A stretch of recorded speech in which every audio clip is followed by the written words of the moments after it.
အားလုံးပဲမင်္ဂလာပါမြန်မာဘာသာစတာဒီကနေပြီးတော့မှဖန်ပြန်နေကြဆိုပါတယ်ကျမတို့စံပြုခင်မှာအရင်ဆုံးဆူတောင်းကြပါစို့နန္ဒတကုန်းနေပိဆွေတာသမီးကိုချစ်တော်မူတော်ထားရပါဖျားရှင်ကိုရှင်ဂျေဇုတော်ကိုချီးမွမ်းပါ၏ကျမတို့တတနာကိုရှင်တို့ကပတ်တော်များကိုဖတ်တင်တဲ့လောက်မဖတ်မိတော့အချိန်များကိုရှင်တို့ကပတ်တော်များကိုကိုရှင်အသက်ရှင်ရမယ့်အတိုင်းကိုရှင်အသက်မရှိမိတော့အချိန်များကိုရှင်တို့ကပတ်တော်များကိုကိုရှင်လိုက်နာရမယ့်အတိုင်းမလိုက်နာမိတော့အချိန်များကိုရှင်ကျွန်တော်တို့ပြင်များကိုဖွင့်လို့ပြီးတော်မူရဲ့ယေရှုတည်တော်ပြင်ဆင်ကြောပြီးတော်မူပါဒီကနေ့ကျွန်တော်တို့လေးလာမယ့်ကိုရှင်တို့ကပတ်တော်လက်ကောင်းကြည့်ပြီးတော်မူရဲ့ကျွန်တော်တို့တသားနဲ့တိဆောက်ဆရာဖြစ်စေတော်မူပါအနောက်ရှက်သားစင်းမြောက်ဖေရှားပြီးတော်မူရဲ့အစီအစဉ်စလေးဆုံးထိကျွန်တော်တို့ပါရှိတော်မူပါဒီအလုံးစုံတို့ကိုဆုတောင်းတဲ့အခါမှာတပါးတည်တော်သားတော်သခင်ရှင်ရဲ့နာမပြုလို့ဒီစွာဖြင့်ဆုတောင်းစကန်ကြပါ၏အာမင်โอเคကျွန်တော်တို့ဒီကနေ့လေးလာမယ့်သင်ခန်းစာရေးကောင်းစဉ်ကကဘာတဝမ်းလုံးဖရာသခင်ရဲ့ထောက်ပံ့ခြင်းဆိုတဲ့ခေါင်းစဉ်အောက်မှာကျွန်တော်တို့လေ့လာသွားမှာဖြစ်တဲ့ကဘာတဝမ်းလုံးဖရာသခင်ရဲ့ထောက်ပံ့ခြင်းဖြစ်တဲ့ကျွန်တော်တို့ကဘာတဝမ်းလုံးဖရာသခင်ထောက်ပံ့ခြင်းလို့ပြောတဲ့အခါမှာစားဖို့တောက်ဖို့နေဖို့ထိုင်ဖို့ကိုဆိုလိုတာလားဆိုတော့အဲ့ဒါလည်းဟုတ်ပါတယ်ဒါပေမဲ့ဒီယနေ့သင်ခန်းစာရဲ့အခြေခံကဝိညာဉ်ရေးရာနဲ့ပတ်သက်တဲ့ကျွန်တော်တို့ရဲ့နော်ခန္ဓာအတွက်မဟုတ်ဘဲနဲ့ဝိညာဉ်ရေးရာဖြစ်တဲ့ကယ်တင်ခြင်းထာဝရအသက်တည်ပြီးသွားရင်သွားရမယ့်လမ်းနလန်းထဲကတလန်းကိုဘုရားသခင်ကကျမတို့ကိုပြောတာဖြစ်တယ်။အဲ့ဒီတခြားလမ်းကကြတော့ကျမတို့မသွားချင်လဲသွားရမှာသို့တော်ညာလည်းပဲဒီနော်လမ်းကနေပြီးတော့လွတ်မြောက်နိုင်တဲ့ထောက်ပံ့ခြင်းဘုရားသခင်ထောက်ပံ့ခြင်းက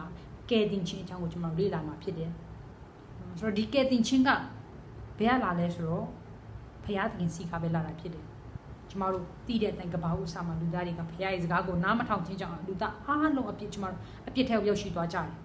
တိုးတော်ညာလည်းပဲဖရာသခင်တနာခြင်းကယူနာအပြင်ကျမတို့ကဒီအပြစ်ကနေပြီးတော့မှကယ်တင်ခြင်းကိုထပ်မံရရှိတာဖြစ်တယ်။ဘာအဖြစ်လဲသူရဲ့ထောက်ပံ့ခြင်းဖြစ်တယ်။ဆိုတော့ဒီထောက်ပံ့ခြင်းကဂျူးလူမျိုးတွေအတွက်ပဲလားဆိုတော့မဟုတ်ပါဘူး။ဘယ်သူအတွက်လဲကဘာတဝမ်းလုံးမှာရှိတဲ့လူသားတွေအတွက်အပြစ်သားတွေအားလုံးအတွက်ဒီထောက်ပံ့ခြင်းဖြစ်တဲ့ဖရာသခင်ရဲ့ကယ်တင်ခြင်းကိုကျမတို့ကိုပေးထားတာဖြစ်တယ်။အဲ့ဒါကိုကဘာတဝမ်းလုံးဖရာသခင်ထောက်ပံ့ခြင်းလို့ကျမတို့ဆိုလိုတာဖြစ်တယ်။ဘာကြောင့်ဒီထောက်ပံ့ခြင်းကဒီလောက်တောင်အရေးကြီးတယ်လဲဆိုတော့နော်ဖရာသခင်ရဲ့ဒီထောက်ပံ့ခြင်းဖရာသခင်ရဲ့နော်ပေးခြင်းကယ်တင်ခြင်းပေးခြင်းဘသူအဖြစ်လဲယေရှုခရစ်အဖြစ်ဒီကယ်တင်ခြင်းကိုဒါမပေးခဲ့ဘူးဆိုရင်ကျမတို့အလုံးကငရဲထဲကိုတွားရမှာဖြစ်တယ်မတွားခြင်းနဲ့တွားရမှာတွားခြင်းနဲ့တွားရမှာပဲဘာကြောင့်လဲအပြစ်ကြောင့်ဖြစ်တယ်နော်ဖရာသခင်မစားနဲ့ဆိုတဲ့အသီးကိုစားတဲ့နေ့ကစားပြီးတော့ကျမတို့ကအပြစ်ထဲရောက်ရှိသွားပြီငရဲကိုတက်ရိုက်သွားရမှာဖြစ်တယ်တိုးတော်ညာလဲပဲဖရာသခင်ကသူဖန်ဆင်းထားတဲ့သူနဲ့နော်ပုံတန်သူ့ရဲ့ဇီဝတကိုမုတ်ထားတဲ့တင်းနဲ့ကျွန်ုပ်သူ့ရဲ့ပုံတန်နဲ့ဖန်ဆင်းထားတဲ့တင်းနဲ့ကျွန်ုပ်ကိုဖရာသခင်ကငရဲကိုတွားဖို့မလိုလားဘူးမလိုနော်မလိုချင်ဘူး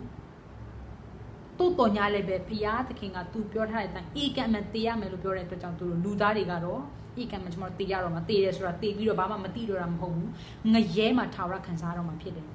တိုးတော်ညာလည်းပဲဖရာသခင်ကျွန်တော်တို့ချစ်ချင်းမြတ်တာသူ့ရဲ့ချစ်ချင်းမြတ်တာသူ့ရဲ့တနာချင်းကယုနာတွေကိုပေးတယ်နော် one condition လို့ခေါ်တဲ့အခြေအနေတစ်ခုပေါ်မှာရည်တည်တယ်အဲ့ဒီအခြေအနေကဟုတ်ပြီနော်ကျွန်မလူသားရဲ့အားလုံးငရဲကိုတွားရမယ်တိုးတော်ညာလည်းပဲမင်းတို့ဒီငါပေးထားတဲ့ငါထောက်ပံ့ပေးတဲ့ကယ်တင်ရှင်ကိုယုံကြည်မယ်ဆိုရင်ဒီအပြစ်ငရဲကနေပြီးတော့မှကယ်တင်ခွင့်ရမယ်မယုံကြည်ဘူးဆိုရင်တော့လူသားအားလုံးဘယ်သူဘယ်ဝါမဆိုနော်ငရဲကိုတွားရမှာဖြစ်တယ်အဲ့ဒါကြောင့်မလို့ကဘာဦးကျန်ခန်းကြီး3ပိုက်ငယ်16ထဲမှာဆို15ထဲမှာကျမ်းစာကဘယ်လိုပြောထားတယ်လဲဆိုတော့ကျွန်တော်တို့ဖတ်ရအောင်နော်ဒီဟာကပထမဆုံးသောဧဝံဂေလိတရားဖြစ်တယ်ဒီဧဝံဂေလိတရားကြောင့်ကျွန်တော်တို့လောကမှာရှိတဲ့လူသားအလုံးကယ်တင်ရှင်ရှိတယ်ဆိုတော့ကျွန်တော်သိရတာဖြစ်တယ်ဖယားသခင်တမဖော်ပြထားဘူးဆိုရင်ကျွန်တော်တို့လုံးဝသိမှာမဟုတ်ဘူးအဲ့ဒါကြောင့်မလို့ဓမ္မဟောင်းခေတ်မှာရှိတဲ့လူတွေကနော်ယေရှုမမြင်သေးဘူးယေရှုမဖွင့်ဖွားသေးဘူးဘလို့လို့သူတို့ယေရှုကိုယုံကြည်ကြတယ်လို့မေးခွန်းထုတ်ကောင်းထုတ်မိမယ်နော်မေးခွန်းထုတ်မယ်ဆိုရင်ကျွန်တော်တို့ကျမ်းစာကအဖြေပေးထားတယ်အဲ့ဒီအဖြေကကပ္ပဦးကျမ်းခန်းကြီး3ပိုက်ငယ်15ထဲမှာတင်းနဲ့မိန်းမကို၎င်းတင်းအမျိုးနွယ်နဲ့မိန်းမအမျိုးနွယ်ကို၎င်းငါသည်ရန်ညှိုးဖွဲ့စေမည်သူသည်တင်းကောင်းကိုကြိတ်လိမ့်မည်တင်းသည်သူ၏ဖနှောက်ကိုကြိတ်လိမ့်မည်မိန့်တော်မူ၏နော်ဖျားသခင်ကစာတန်နဲ့နော်မွေဆိုတာကစာတန်ဖြစ်တယ်နော်မိမအမျိုးနဲ့လို့ပြောတဲ့အခါမှာယေရှုကိုပြောတာဖြစ်တယ်ယေရှုမျိုးနဲ့ယေရှုနဲ့နော်ဒီစာတန်နဲ့ရန်ညှိုးဖွဲ့စေပြီးတော့မှမွေကယေရှုရဲ့ဖနှောက်ကိုနော်ပေါက်မယ်ဆိုတာက စုံစမ်းနောက်ရှက်မယ်ပေါ့နော်မနိုင်နိုင်ဘူးဒါပေမဲ့ယေရှုကအဲ့စာတန်ရဲ့ကောင်းကိုကြိတ်တယ်ခေါင်းကိုကြိတ်ရင်အသက်ရှင်တော့ပါမလားမရှင်တော့ဘူးနော်ဆိုတော့အောင်နိုင်မယ်လို့ပြောတာဖြစ်တယ်ဆိုတော့ဒီလူသားတွေအားလုံးအပြစ်ထဲကိုသွားရတော့မယ်တိုးတော်ညာလည်းပဲဒီယေရှုဖျားပေးတဲ့တခင်ယေရှုခရစ်တော်ကိုယုံကြည်မယ်ဆိုရင်ကောင်းကင်နိုင်ငံရောက်မယ်မယုံကြည်ဘူးဆိုရင်တော့မင်းတို့နော်လောက်တဲ့အတိုင်းခံရမယ့်အကျိုးကငရဲကိုသွားမှာဖြစ်တယ်ဆိုတော့အခြေအနေတစ်ခုပေါ်မှာပဲရဲ့ဒီအဲ့ဒီအခြေအနေကဖျားခင်ပေးထားတဲ့ဖျားခင်ထောက်ပံ့ပေးတဲ့ကယ်တင်ရှင်ကိုယုံကြည်လက်ခံမှသာလေကယ်တင်ခြင်းကိုရရှိမှာဖြစ်တယ်အဲ့ဒါကြောင့်မလို့ကဘာတဝန်းလုံးမှာရှိတဲ့ဖျားခင်ထောက်ပံ့ခြင်းလို့ဒီမှာခေါင်းစဉ်နော်ထားရတာဖြစ်တယ်ဖျားသခင်ကသူ့ရဲ့ရှိခြင်းသူ့ရဲ့ဖြစ်တည်ခြင်းကိုနော်ဒီဓမ္မတစ်ကြမှာယေရှုပြဆင်းကြွတဲ့အချိန်ကြမှာကျမတို့ပေါ်ပြတာမဟုတ်ဘူးကဘာကြီးအစကတည်းကသူလောကကြီးကိုဖန်ဆင်းထားတဲ့နေ့ကစပြီးကတည်းကနော်သူ့ရဲ့ဖြစ်တည်ခြင်းသူ့ရဲ့ရှိခြင်းကိုကျမတို့လူသားတွေကိုပြသတာဖြစ်တယ်ယုံကြည်တော်သူတွေရဲ့တသက်မှာပဲဘုရားသခင်ပြသတာလားဆိုတော့မဟုတ်ပါဘူးမယုံကြည်တော်သူတွေတသက်မှာလည်းဘုရားသခင်ရှိတယ်ဆိုတဲ့အရာကိုဘုရားသခင်ကတက်တည်ပြတယ်ကျမတို့ဘယ်လိုသိတယ်လဲဆိုတော့ကပ္ပဦးကျမ်းခန်းကြီးစနစ်ကိုလိုက်ရအောင်ကပ္ပဦးကျမ်းခန်းကြီးစနစ်အပိုင်ငယ်စက္ကွန်ထဲမှာကပ္ပဦးကျမ်းခန်းကြီးစနစ်အပိုင်ငယ်စက္ကွန်ထဲမှာကျွန်တော်ကြည့်တဲ့အခါမှာနော်ထာဝရဘုရားသည်အာဗြဟံ၏မယားစာရဲ့အတွက်ကြောင့်ဖာရောဘုရင်မှစာ၍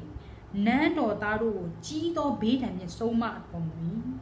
ဖာရောဘုရင်ဆိုတာကဘုရားကိုမသိတဲ့သူတွေနော်အီဂျစ်ပြည်မှာရှိတဲ့ဖာရောဆိုတာကတကယ်ရုပ်တုကိုးကွယ်တဲ့သူတွေဘုရားကိုမသိတော်သူတွေသူတို့ရဲ့အသက်တာမှာနော်အာဗြဟံတို့ကနော်အဲ့အီဂျစ်ပြည်နယ်ကိုတွားပြီးတော့မှတဲခုနေတဲ့အခါမှာ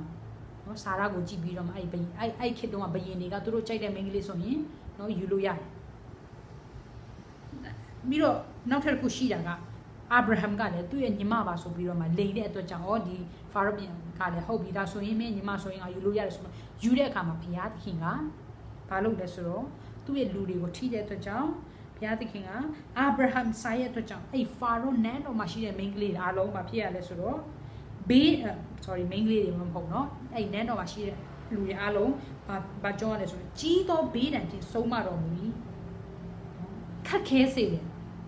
တော့ဘုရားသခင်ကသူ့ရဲ့ဖြစ်ခြင်းရှိခြင်းကိုသူ့ကိုယုံကြည်တော်သူတွေတက်တာမှာပဲပြတာမဟုတ်ဘူးသူ့ကိုမယုံကြည်တော်သူတွေတက်တာမှာလည်းပြတာဖြစ်တယ်ကျမတို့လည်းအရင်ကမယုံကြည်တော်သူတွေဖြစ်တယ်နော်လူသားအလုံးကမယုံကြည်တော်သူတွေဖြစ်တယ်တိုးတော်ညာလည်းပဲဘုရားသခင်သူ့ရဲ့ရှိခြင်းကိုပြတာတဲ့အခါမှာကျမတို့ကဘုရားသခင်ကကျမတို့ကိုနားလည်နိုင်ရတော့ဉာဏ်ပေးပြီးတဲ့အခါမှာဘုရားကိုသိခွင့်ရတာဖြစ်တယ်ကျမတို့အုံနောက်ဉာဏ်လူသားရဲ့အုံနောက်ဉာဏ်နဲ့ဘုရားသခင်ဖြစ်တည်ခြင်းကိုကျမတို့စဉ်းစားလို့ရမှာမဟုတ်ဘူး။ဘာကြောင့်လဲကျမတို့ဉာဏ်ကအယံကိုနော်အယံကိုသိစဉ်းစားမစဉ်းစားနိုင်ဘူးဘုရားသခင်ဖြစ်ခြင်းကအလွန်ကိုကြီးမားတဲ့အတွက်ကြောင့်ဖြစ်တယ်နော်ဒါအပြင်ကျမတို့ကပ္ပဦးကျမ်းအခန်းကြီး20ပိုက်ငယ်3ထဲမှာလဲကျမဖတ်ကြည့်တဲ့အခါမှာနော်ခုနဖာရောဘုရင်လိုပဲကပ္ပဦးကျမ်းခန်းကြီး20ပိုက်ငယ်3ထဲမှာကျမ်းစာကဘယ်လိုပြောလဲဆိုတော့ညအချိန်တွင်အိမ်မက်သဖြင့်ဘုရားသခင်သည်အဘိမလက်စီတို့ကြွားတီးသည်လူသေးဖြစ်၏အကြောင်းမူကားတီးယူသောမိန်းမသည်သူ့မယားဖြစ်၏မိန့်တော်မူ၏နော်အဘိမလက်ကအာဗြဟံရဲ့မိန်းမကိုယူတဲ့အခါမှာဘုရားသခင်ကနော်သူရှိတယ်သူသိတယ်သူ့ရဲ့လူတွေကိုသူနော်ကောက်ွယ်တယ်ဆိုတဲ့အကြောင်းကိုပြသတဲ့အနေနဲ့အိမ်မက်ထဲမှာဘုရားသခင်ရှိခြင်းကိုပြသတာဖြစ်တယ်ဆိုတော့ဘုရားသခင်မရှိဘူးလို့ကျွန်တော်ညင်းနိုင်စရာအကြောင်းမရှိဘူးဘုရားသခင်မရှိဘူးလို့ပြောတဲ့သူကကျမ်းစာထဲမှာလူမိုက်လို့ဖော်ပြထားတယ်နော်ကျွန်တော်တို့ဘာကြောင့်ဘုရားသခင်မရှိဘူးလို့ပြောရမှာလဲဒီနော်ဒီလောက်တာယာလာပါတဲ့ရှုခင်းတွေကိုကြည့်ပါဒီရှုခင်းတွေတစ်ပင်တွေနော်ကောင်းကင်ဒီတိမ်တိုက်တွေဖြစ်ပေါ်လာတဲ့ဆိုတာနော်ဖန်ဆင်းရှင်မရှိဘဲနဲ့ဒီအရာတွေကလုံးဝဖြစ်လာမှာမဟုတ်ဘူးအဲကြောင့်မလို့ယောမထဲမှာလဲနော်တဘာဝတရားတွေကဘုရားသခင်ရှိခြင်းအကြောင်းကိုကျမတို့ကိုပြသတယ်တိုးတော်ညာလည်းပဲကဲတင်ခြင်းကိုမပေးနိုင်ဘူးနော်မှန်တယ်တဘာဝတရားတွေကဘုရားသခင်ရှိရဆိုတော့ပြသတယ်တိုးတော်ညာလည်းပဲယေရှုခရစ်တော်ကိုမယုံကြည်ဘူးဆိုရင်တော့ကဲတင်ခြင်းရရှိမှာမဟုတ်ဘူးဆိုတော့ဘုရားသခင်ကဒီကဲတင်ခြင်းကိုသူ့ယုံကြည်တော်သူတွေသူ့ရဲ့ဂျူးလူမျိုးတွေအတွက်ပဲပေးတာမဟုတ်ဘူးကဘာတလွမ်းလုံးမှာရှိတဲ့အပြစ်သားဖြစ်တဲ့တင်နဲ့ကျွန်ုပ်နဲ့နော်ကဲ့သို့တော်သူတွေအားလုံးအတွက်ဒီကဲ့တင်ခြင်းကိုပေးတာဖြစ်တယ်အဲ့ဒါကြောင့်ဘုရားသခင်ထောက်ပံ့ခြင်းကကဘာတဝမ်းလုံးအတွက်ဖြစ်တယ်နော်ဒီထောက်ပံ့ခြင်းကဲ့တင်ခြင်းထောက်ပံ့ခြင်းကနော် တချို့သူတွေအတွက်ပဲမဟုတ်ဘူးယုံကြည်သောသူတိုင်းအတွက်ဖြစ်တယ်တင်းအသက်တာမှာယေရှုခရစ်တော်ကိုတက်သခင်ကယ်တင်မှရှင်ပြီးယုံကြည်နေဆိုရင်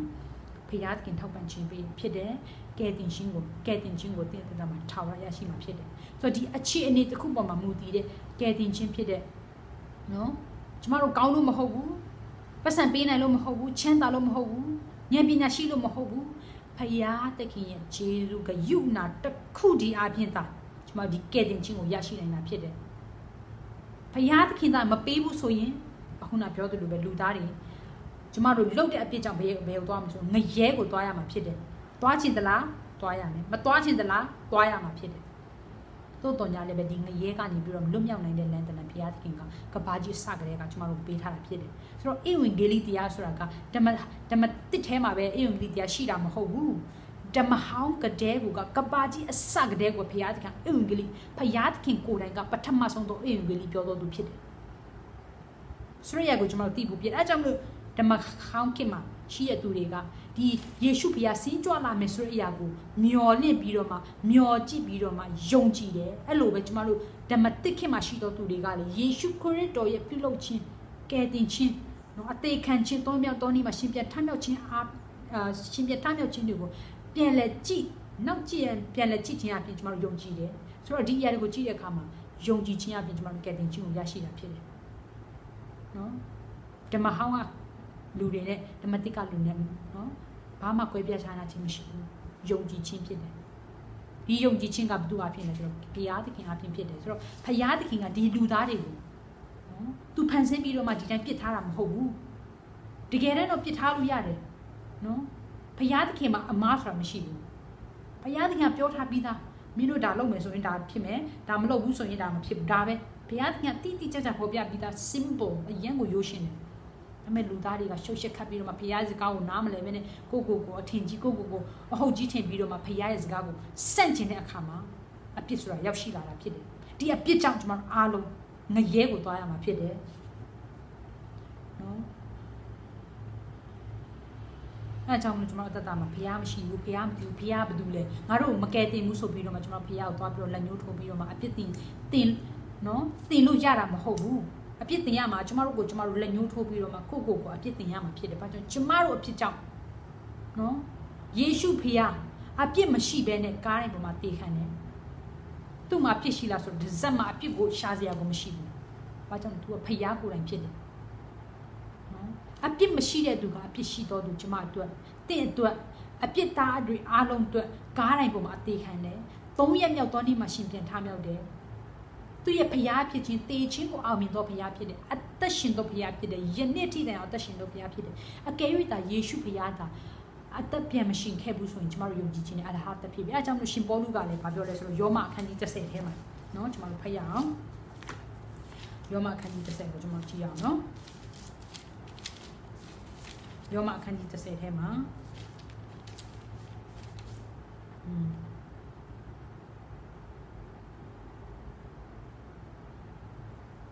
ယောမအခန်းကြီး30အပိုင်ငယ်ရှေ့ကနေပြီးတော့မှပိုင်ငယ်73ထိကျွန်တော်တို့ဖတ်ရအောင်ယောမအခန်းကြီး30အပိုင်ငယ်ရှေ့ကနေပြီးတော့မှ73ထိအတူတူကပတ်ဆိုရအောင်ယောမအခန်းကြီး30အပိုင်ငယ်ရှေ့တဖန်ဆိုသည်ကတရားတော်သည်တင်နှင့်နီးတင်းဤနှုတ်၌၎င်းတင်းဤနှလုံး၌၎င်းရှိသည်ဟုဆို၏ထို့သို့ဆိုသောငါတို့ဟောသောယုံကြည်ခြင်းတရားကိုဆိုလိုတည်းအဘယ်သို့နည်းဟုမူကားတင်သည်သခင်ယေရှုကိုနှုတ်ဖြင့်ဝန်ခံ၍ဘုရားသခင်သည်သူ့ကိုသေခြင်းမှထမြောက်စေတော်မူပြီဟုစိတ်နှလုံးထဲ၌ယုံကြည်လျင်ကယ်တင်ခြင်းသို့ရောက်လိမ့်မည်ဖြောင်းမရာသို့ရောက်ခြင်းကစိတ်နှလုံးဖြင့်ယုံကြည်ရ၏ကယ်တင်ခြင်းသို့ရောက်ခြင်းကနှုတ်ဖြင့်ဝန်ခံရ၏ကျမ်းစာလာသည်ကကြောက်ကိုအမိပြုသောသူမည်သည်ကရှက်ကြောက်ခြင်းမရှိနိုင်ရဟုလာသည်ယူဒအမျိုးဟေလေတအမျိုးကိုမရွေလူအပေါင်းတို့ကိုအစိုးရသောအရှင်တပါးသည်ရှိ၍ကိုရောကိုပထနာပြုသောသူအပေါင်းတို့၌ဂျေဇုကြွယ်ဝတော်မူ၏အကြောင်းမူကားထာဝရဘုရားကိုပထနာပြုသောသူရှိသမျှတို့သည်ကဲတင်တော်မူခြင်းသို့ရောက်ရကြလတံဆိုပြီးတော့မှနော်ဘုရားကျမ်းစာကကျွန်တော်တို့ကိုဖော်ပြထားတယ်နော်ယေရှုခရစ်တော်ကိုကျွန်တော်တို့နှုတ်နဲ့ဝန်ခံပြီးတော့မှစိတ်နှလုံးနဲ့ယုံကြည်ပြီးတော့မှနှုတ်နဲ့ဝန်ခံမယ်ဆိုရင်ကဲတင်ခြင်းကိုရရှိမှာဖြစ်တယ်very simple အရင်ကိုရိုးရှင်းတယ် ပတ်စံပေးဆရာမလို့ဘူးကောင်းမှုကုသိုလ်လုပ်ဆရာမလို့ကောင်းမှုကုသိုလ်လုံးမှတကယ်ကယ်တင်ခြင်းရရှိမှာမဟုတ်ဘူးအဲ့လိုပြောလို့နော်ဟောယေရှုကိုယုံကြည်ပြီးတော့ငါကြိုက်တယ်လို့နေလို့ရတယ်ပြောတာမဟုတ်ပါဘူးဒီကဲပဲဘုရားသခင်ရဲ့ချစ်ချင်းမြတ်တာတည်ရတာမှရှိမယ်ဆိုရင်သူ့ရဲ့နှုတ်ကပတ်တော်ကိုတင်လိုက်လျှောက်ခြင်းမှာဖြစ်တယ်နော်အဲ့ဒါကြောင့်မလို့ကျမတို့အသက်တာမှာဘုရားသခင်ကိုယုံကြည်ရတယ်ဆိုတာအကယ်၍သူသာမထမြောက်ခဲ့ဘူးဆိုရင်နော်ကျမတို့ယုံကြည်ခြင်းတွေကအလဟတဖြစ်တယ်နော်မပြည့်စုံဘူးပြီးတော့နော်ကျမတို့သူ့ကိုယုံကြည်ရမှာဘာကြောင့်ယုံကြည်ရမလဲဆိုပြီးတော့မှနော်ကျမတို့သူလဲကျမတို့လူသားလိုမျိုးပဲတည်ပြီးတော့တည်တာပဲတည်ပြီးတော့ပြန်ရှင်းလာတာမဟုတ်ဘူးနော်ဆိုပြီးတော့မှယောမထဲမှာလည်းကျမတို့ကျမ်းစာကဖော်ပြထားတာဖြစ်တယ်ဆိုတော့ဘုရားသခင်ကကျမတို့ကိုနော်သူကတကယ်ကိုစစ်မှန်တော်ယုံကြည်ခြင်းကိုပေးတယ်ဘုရားသခင်ကိုမယုံကြည်ဘူးဆိုရင်တော့နော်ကျမတို့ကကယ်တင်ခြင်းကိုရရှိမှာမဟုတ်ဘူးဆိုတော့ရှင်ပေါလုကစာလံခန်းကြီး19ကိုအခြေခံပြီးတော့မှယောမခန်းကြီး1ပိုင်းနဲ့18ကနေ30ထဲမှာနော်ကျမတို့ကိုဖော်ပြထားတယ်ယောမခန်းကြီး1ပိုင်းနဲ့18ကနေပြီးတော့မှ30ထဲမှာဘယ်လိုပြောထားတယ်လဲဆိုတော့ယောမခန်းကြီး1ပိုင်းနဲ့18ကနေပြီးတော့မှ30ထဲမှာတမန်တရားကိုအဓမ္မဖြင့်စီးသားနှိပ်စက်တော်သူတို့ပြုတ်တက်တော်ဖျားမဲ့နေခြင်းအမှုတရားကိုလွန်ကျူးခြင်းအမှုအမျိုးမျိုးတို့ဖတ်နိုင်ဖျားသခင်အမျက်တော်သည်ကောင်းကင်မှထင်ရှားရရှိအဘယ်ကြောင့်နည်းဟုမူကားတိရတော်ဖျားသခင်အကြောင်းအရာတို့သည်သူတို့တွင်ထင်ရှားရရှိဖျားသခင်သည်သူတို့အားပြတော်မူသည်အဘယ်သို့နည်းဟုမူကားဖန်ဆင်းတော်မူသောအရာများကိုထောက်ရှုသဖြင့်ထာဝရတကူတော်နှင့်ထာဝရအရာအဖြစ်တည်ဟူသောမျက်မမြင်ရသောဘုရားသခင်အရာတို့သည်ကဘာတီတိကာလမှစ၍ထင်ရှားရရှိကြ၏ထို့ကြောင့်သူတို့သည်ကိုယ့်အပြစ်ကိုမဖုံးနိုင်ရအကြောင်းမူကားထိုသူတို့သည်ဘုရားသခင်ကိုသိလျက်ပင်ဘုရားသခင်ကိုချီးမွမ်းသင့်သည့်အတိုင်းမချီးမွမ်းဂျေဇုတော်ကိုလည်းမသိမမှန်အချီးအနီးတွေးဆခြင်းတတိမရှိသောစိတ်နှလုံးမိုက်မဲခြင်းတို့ရောက်ကြ၏ပညာရှိရောင်ဆောင်တဲ့နှင့်လူမိုက်အရာ၌တည်ကြသည်ဖြစ်၍မဖောက်ပြန်မပြက်စီးနိုင်သောဘုရားသခင်ဂုဏ်ကိုပယ်လျက်ဖောက်ပြန်ပြက်စီးတတ်သောလူ၏ရုပ်တုတာငတ်အဆရှိသောတွားတရိษံတို့၏ရုပ်တုတို့ကိုဘုရားသခင်အရာ၌ချီးမွမ်းကြ၏ထို့ကြောင့်သူတို့သည်မိမိတို့ကိုယ်ကာယ၏အတည်ကိုအချင်းချင်းရှုံချတော်မူမိအကြောင်းဘုရားသခင်သည်သူတို့ကိုသူတို့၏ကိလေသာညှဉ်းညူးခြင်းလက်သို့အပ်လိုက်တော်မူ၏သူတို့သည်မှန်သောဘုရားသခင်အရာ၌အမားကိုထားတဲ့ဖန်ဆင်းတတ်သောဘုရားသခင်ကိုပန်၍ဖန်ဆင်းအပ်သောအရာကိုဝိပုကိုးကွယ်တော်သူဖြစ်ကြ၏ထိုသခင်သည်ထာဝရမင်္ဂလာရှိတော်မူ၏အာမင်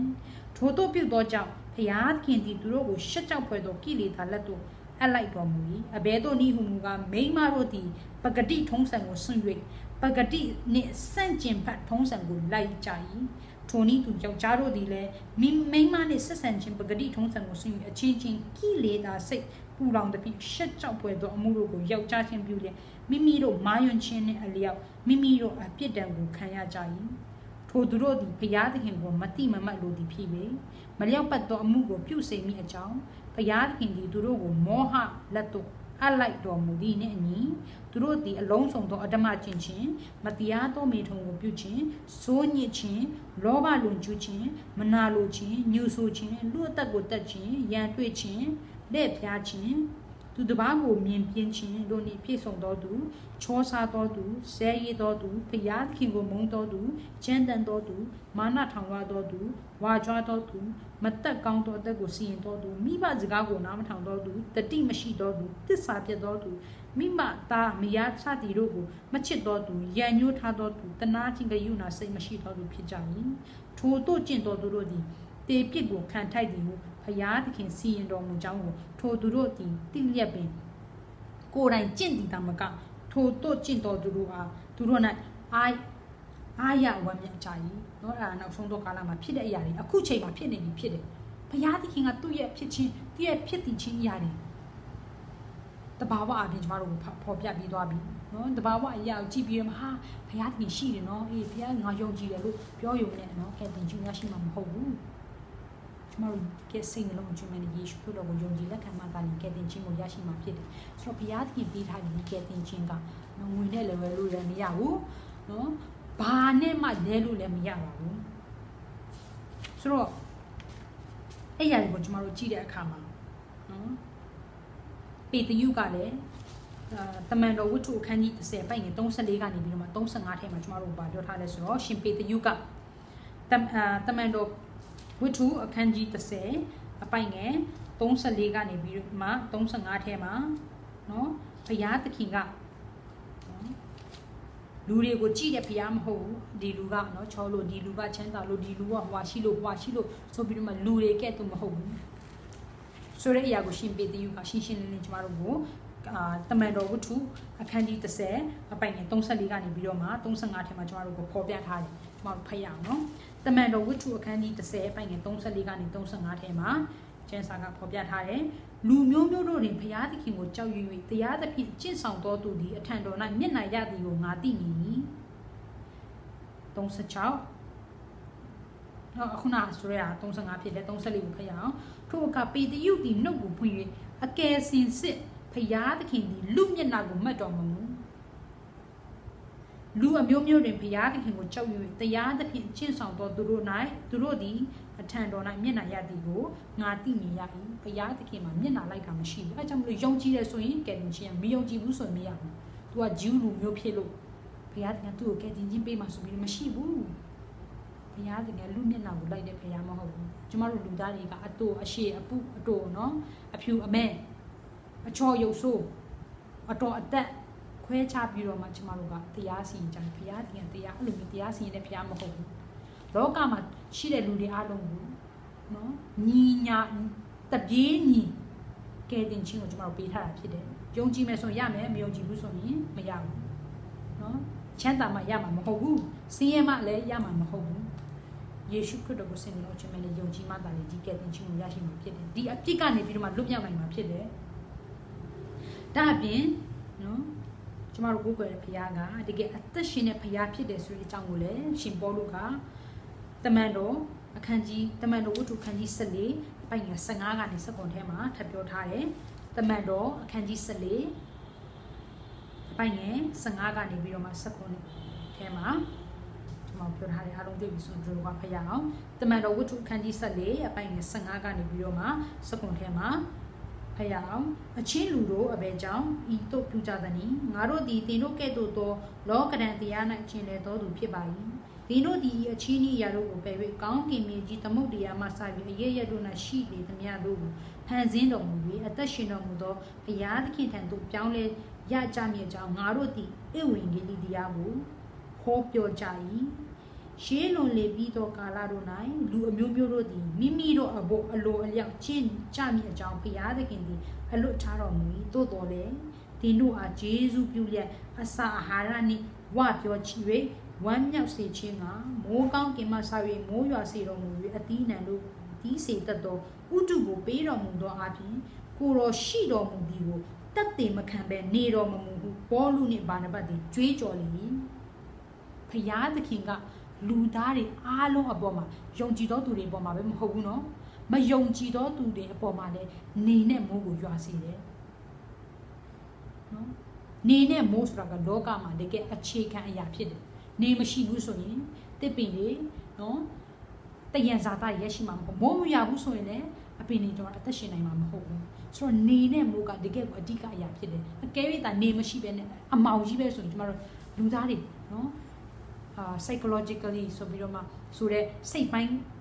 နည်းနည်းချွတ်ယွမှုရှိလာမှာ။ဘာကြောင့်ကျမတို့လူသားခန္ဓာကနော်ဘုရားသခင်ကနေနဲ့လနော်နေနဲ့ညဆိုပြီးတော့မှအဲ့အဖွဲ့အစည်းတွေပေါ်မှာကျမတို့အသက်ရှင်နေတာဖြစ်တယ်။ဆိုတော့တကယ်ဘုရားသခင်သာမျက်နှာလိုက်တဲ့ဘုရားဆိုရင်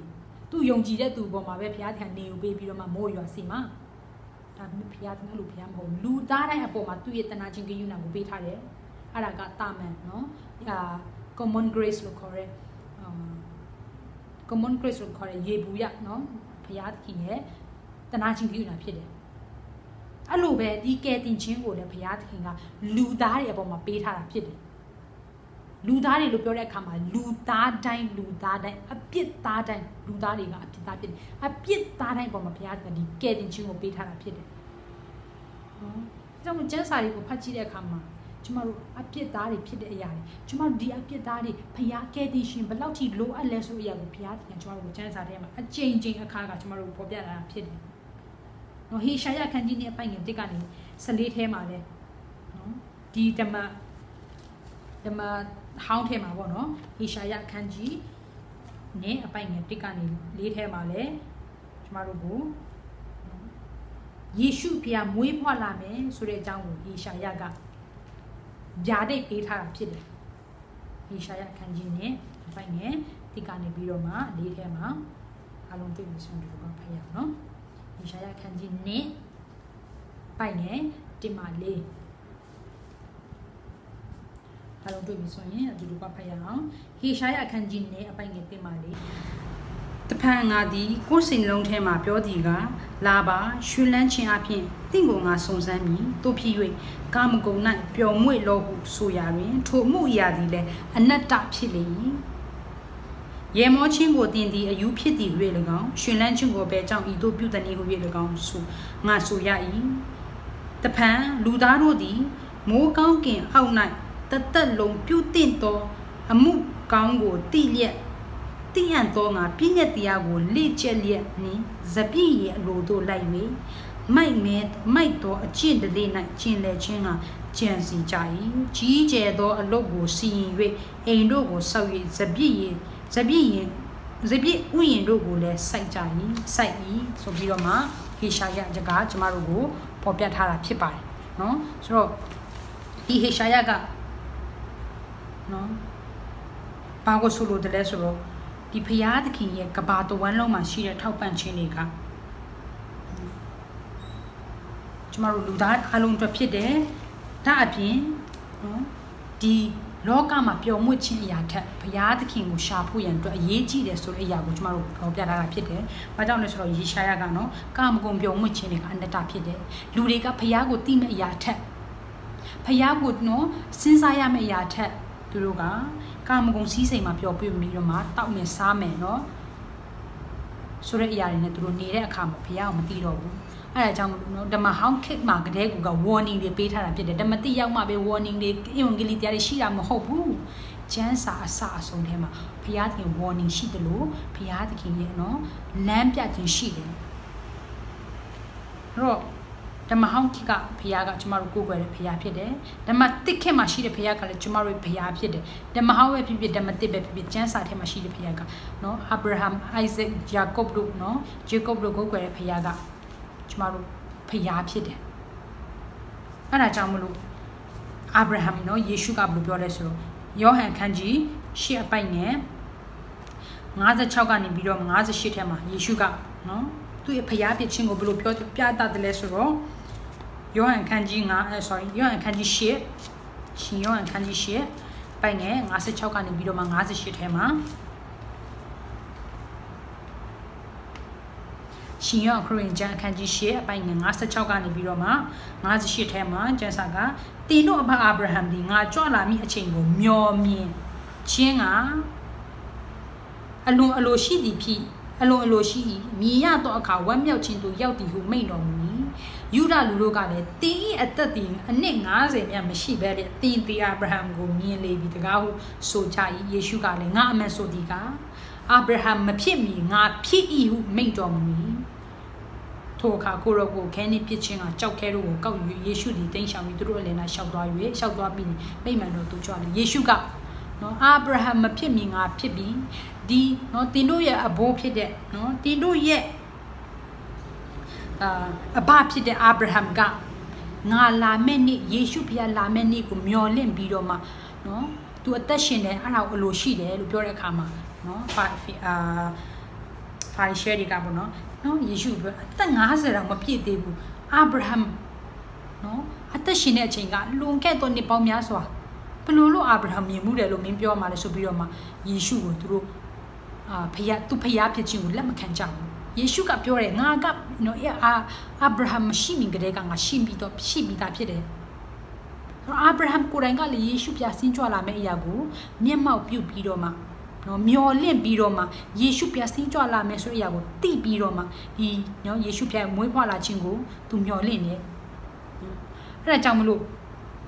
အာဗြဟံကယေရှုဖျားကိုယုံကြည်တယ်ယေရှုဖျားကိုယုံကြည်ရဖြင့်သူ့တပ်လာမှာကဲ့တင်ခြင်းရရှိတာဖြစ်တယ်နောက်ထပ်တစ်ခုမောရှေဟေဘရဲခန်းကြီး7အပိုင်ငယ်25ကနေ26ထဲမှာเนาะဒီဟေဘရဲတို့sorry မောရှေတို့အာဗြဟံတို့ဆိုတာကဓမ္မဟောင်းခင်မှာရှိတဲ့လူသားတွေဖြစ်တယ်ယေရှုဖျားမွေးဖွားလာတဲ့အရာကိုသူတို့မမြင်ရဘူးတိုးတော်ညာလည်းပဲသူတို့ယုံကြည်တယ်အဲ့ဒါကိုကျမ်းစာကသက်သေပြတာဖြစ်တယ်ဟေဘရဲအခန်းကြီး7အပိုင်ငယ်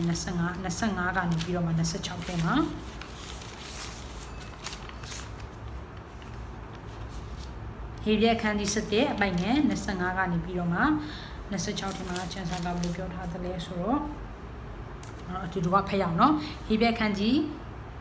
7ပိုင်ငယ်25ကနေ26ထဲမှာ25မောရှေဒီအသက်အရွယ်ကြီးသောအခါအပြစ်ရှိသောကာမဂုဏ်ကိုခံစားခြင်းထက်ဘုရားသခင်၏လူတို့နှင့်အတူညှင်းဆဲခံရခြင်းကိုတာ၍အလိုရှိသဖြင့်၎င်းအေဂုတုပြည်စီးစိမ်တဲ့ခရစ်တော်ကြောင့်ကဲ့ရဲ့ခြင်းနော်အေဂုတုပြည်၌စီးစိမ်တဲ့ခရစ်တော်၌နော်ကျမ်းစာကခရစ်တော်ကိုထည့်တယ်အဲ့ခေတ္တကခရစ်တော်ဆိုတော့သူတို့ဘယ်သူလဲဆိုတော့မသိဘူးတို့တော်ညာလည်းပဲကျမ်းစာကပြောပြထားတယ်ခရစ်တော်ကြောင့်ကဲ့ရဲ့ခြင်းဒုက္ခသည်တာ၍မြတ်တော်စည်းစိမ်ဖြစ်သည်ကိုစိတ်ထင်သဖြင့်၎င်းယုံကြည်ခြင်းစိတ်ရှိ၍နော်ယုံကြည်ခြင်းစိတ်ရှိ၍ဖာရောဘုရင်သမီးတာဟု၍ခေါ်ဝေါ်ခြင်းအခွင့်ကိုပယ်၏အကြောင်းမူကားနောက်ရောက်လက်တန့်သောအကျိုးကိုထောက်စာမျှော်လင့်ရနေ၏မောရှေရဲ့အသက်တာမှာလေယေရှုဖျားငါတကယ်တော့မောရှေကနန်းတော်မှာနေရတာဖြစ်တယ်ဒီဖာရောသမီးရဲ့သားအဖြစ်သူကနေရတာဖြစ်တယ်ဘယင်တွေလိုနေရတယ်ကြိုက်တယ်လို့သူကြိုက်တာစားသူကြိုက်တာလုပ်လို့ရတယ်တိုးတော်ညာတယ်ပဲသူရဲ့ကာမဂုဏ်စည်းစိမ်လောကအရာတွေကိုစွန့်ပြီးတော့မှဖျားရဲ့လူတွေနဲ့သူနော်ခံစားစည်းရဲ့ဒုက္ခခံဖို့ရန်သူပို့ပြီးတော့မှအလိုရှိတယ်ဘာကြောင့်လဲယေရှုဖျားအတွက်သူနော်လောက်ရတယ်ဆိုတဲ့အရာကိုသူသိတဲ့အတွက်ကြောင့်ဖြစ်တယ်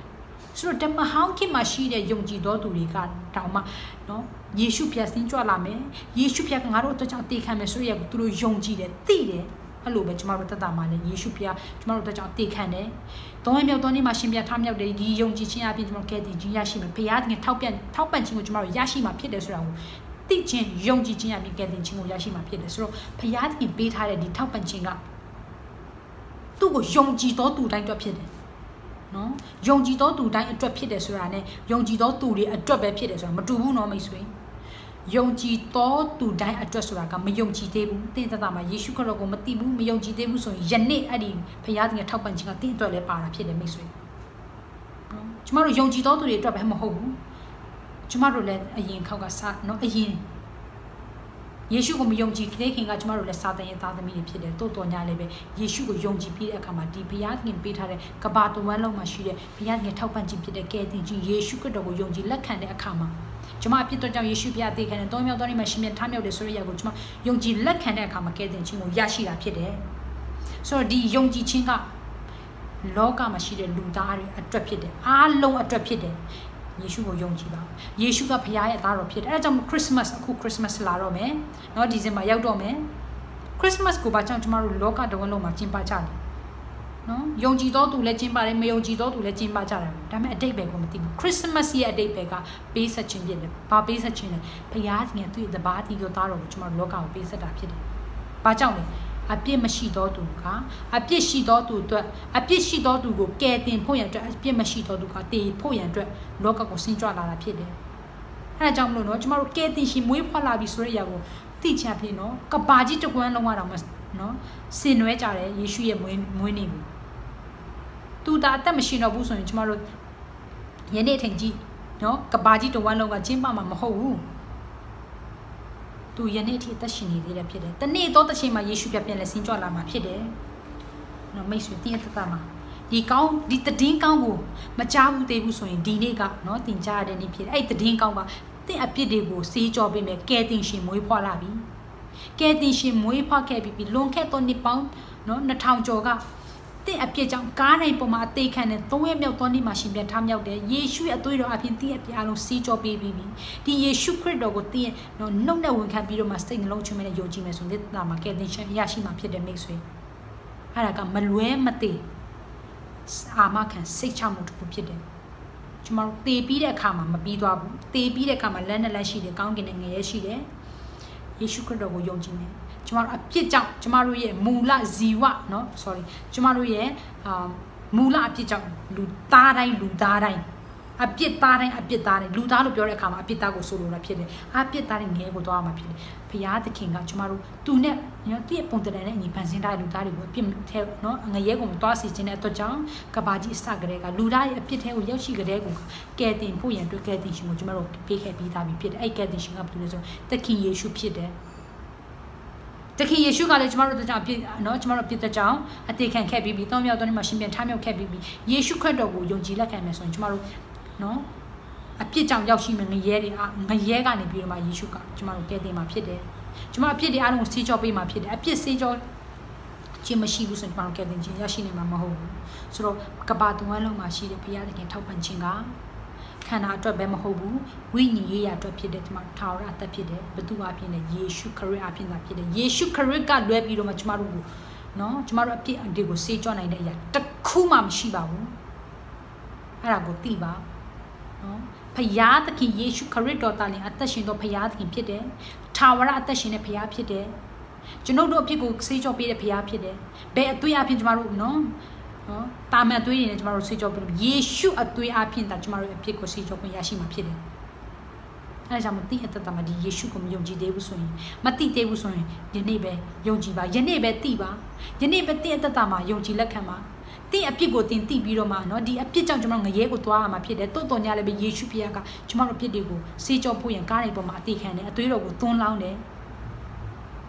ယေရှုရဲ့အသွေးအပြင်ကျွန်တော်တို့အပြစ်တွေအားလုံးဆေးကြောเนาะရှင်တန်ရှင်ချင်းတို့ရောက်ရှိတာဖြစ်တယ်ယေရှုရှင်ပြန်ထမြောက်ခြင်းအပြင်တနေ့တော့ရှင်မှာကျွန်တော်တို့လည်းရှင်ပြန်ထမြောက်ပြီးတော့မှဖယားသခင်နဲ့သူထာဝရဆန်ဆိုးဆန်ရမှာဖြစ်တယ်เนาะအဲ့ဒါမတိုင်ခင်မှာယေရှုဖခင်လည်းနောက်တစ်ပံလောကကိုပြန်လဲဆင်းကြွလာမှာဖြစ်တယ်ဆိုတော့တင်းအတ္တမှာဒီကယ်တင်ခြင်းကိုမရရှိသေးဘူးဆိုရင်ဒီနေ့ပဲလက်ခံပါဒီနေ့ကကယ်တင်ရနေ့ဖြစ်တယ်မိတ်ဆွေကျမတို့ဒီလိုမျိုးပြောနေတဲ့အရာကအလားမဟုတ်တနေ့တော့တစ်ချိန်မှာเนาะကျမတို့ပြောတဲ့အရာတွေကเนาะတကယ်ဖြစ်လာမှာဖြစ်တယ်အခုချိန်ကတော့ဘုရားသခင်ကဂျေဇုတော်ကာလဖြစ်တယ်เนาะမယုံကြည်သေးဘူးဆိုရင်ယုံကြည်လို့ရသေးတယ်ဒါပေမဲ့အသက်ဆုံးရှုံးသွားတဲ့တနေ့ကျမတို့ယုံကြည်လို့မရတော့ဘူးယုံကြည်ခြင်းပေမဲ့လည်းငရဲကိုရောက်ရှိတဲ့အခါမှာယုံကြည်ပေမဲ့လည်းယုံကြည်လို့မရတော့ဘူးဆိုတော့เนาะဒီဘုရားသခင်ပေးတဲ့တကယ်ကိုမုံမြတ်တဲ့ငွေနဲ့ဝယ်လို့မြတ်လောကအရာနဲ့တခုမှနိုင်စားလို့မရတဲ့ဘုရားသခင်ပေးတဲ့ထာဝရကယ်တင်ခြင်းကိုတင်တမှာယုံကြည်လက်ခံမှုဒီနေ့နဲ့တိုက်တွန်းအပ်ပေးခြင်းနဲ့ကျွန်တော်တို့သူရောက်စီတဲ့အပေါ်မှာဘုရားသခင်ကောင်းကြီးပေးပါစေကျမတို့အဆုံးသက်ဆုတောင်းကြပါစို့ကိုရဖဗျာခရရှင်ချေရောချီမမိုင်ကျွန်တော်တို့ကိုခရရှင်တို့ကပတ်တော်များဝင်ငါရတော့ခုပေးတဲ့အတွက်ကြောင့်ချေရောချီမမိုင်ကျွန်တော်တို့တသားနိုင်ခရရှင်ကိုမသိမိတော့အချိန်များခရရှင်ကောင်းမြတ်ခြင်းများကိုခရရှင်မရေသွက်မိတော့အချိန်များခရရှင်ကျွန်တော်တို့အဖြစ်တစ်ခုစီရင်ခွင့်လို့ပေးတော်မူလေရှိတော်ပြင်စီကြောပေးတော်မူပါကိုရောအထူးသဖြင့်ဒီခရရှင်တို့ကပတ်တော်ကိုကြားယုံတာမကခရရှင်သူတို့ခရရှင်ကိုမယုံကြည်သေးတော့သူများရှိခဲ့ရင်လည်းခရရှင်သူတို့အပေါ်၌ခရရှင်တနာချင်းပြုနာမှာတဲ့စီတော်မူလျက်သူတို့အတ္တတာနဲ့ကဲတင်ရှင်လိုအပ်တဲ့ဆိုရရာကိုသိမြင်စေတော်မူလျက်ခရရှင်သူတို့ရဲ့စိတ်နှလုံးသူတို့ရဲ့ဝိညာဉ်မျက်စိဝိညာဉ်နဲ့မြောက်ဖွင့်ပေးတော်မူလျက်ကဲတင်ရှင်ကိုလက်ခံဖွင့်ရအတွက်ခရရှင်သူတို့ပေါ်မှာတနာချင်းပြုနေများတဲ့စီတော်မူပါခရရှင်ယုံကြည်ပြီးသားသူများအတွက်လည်းခရရှင်ဆုတောင်းလိုပါ၏သူတို့တတမှာလည်းသူတို့ယုံကြည်ခြင်းများအားကြီးလျက်လှုပ်လျက်ခိုင်လျက်၌ကိုရောတခင်ဘုရားသခင်သူတို့နဲ့အတူပါရှိတယ်ဆိုတဲ့ຢာကိုတဖန်ပြန်လေမြင်စီတော်မူပါဒီကနေ့ခရရှင်နှုတ်ကပတ်တော်အတွက်ကြောင့်နှုတ်ကပတ်တော်အတွက်ကျေးဇူးတော်ကိုချီးမွမ်းပါ၏လာမပတ်များမှာလည်းဤကဲ့သို့သောခရရှင်နှုတ်ကပတ်တော်များဝင်ငါရတော့အခွင့်ကိုပေးသနာတော်မူလျက်ခရရှင်ကောင်းကြီးများဖြစ်စေတော်မူလျက်ခရရှင်ဘုန်းတော်ထင်ရှားမှုဖြစ်စေတော်မူပါအချိန်တိုင်းလုံးစုံတစ်ခုစီနဲ့ခရရှင်လောက်ဝဲတော့အနံပါ၏ကျွန်တော်တို့ပြုလုပ်မဲ့လာမဲ့အချိန်တိုင်းလုံးစုံကိုလည်းခရရှင်ကျွန်တော်တို့ပါရှိတော်မူလျက်ကောင်းကြီးပေးတော်မူပါအရာလုံးစုံတို့ကိုဆုတောင်းတဲ့အခါမှာတပါးတီးတော်သားတော်တခင်ရှုမိနာမပြုလို့နေသွေးစွာဖြင့်ဆုတောင်းစကားနဲ့ကြပါ၏